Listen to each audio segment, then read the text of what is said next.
الصمد لم يلد ولم يولد ولم يكن له كفوا احد بسم الله الرحمن الرحيم قل هو الله احد الله الصمد لم يلد ولم يولد ولم يكن له كفوا احد بسم الله الرحمن الرحيم قل هو الله احد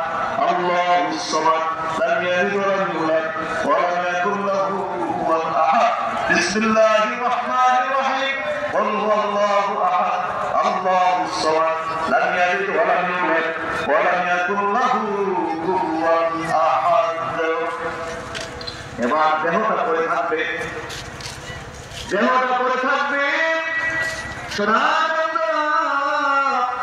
দারুল হুদা দরবার শরীফে আল্লাহ নবীর পরিচিত এই সরকারের মাহফিলের মাঠে আর রূহটাকে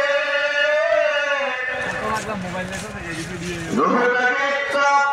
কোরআন দিয়ে পাঠালেন সোনার মদিনায় আমার নবী নূরের কদম মুবারকে কায়া যান এখন আমরা আমার প্রাণের নবীজির সামনে আমরা দরুদ শরীফ পাঠ করব এমন করে দরুদ শরীফ পড়বে এমন একটা খেয়ালে দরুদ শরীফ পড়ব এমন একটা খেয়ালে দরুদ শরীফ পড়বে যেন আমার নবীজির কদম মুবারকে দাঁড়িয়ে দাঁড়িয়ে আপনি প্রাণ ভরে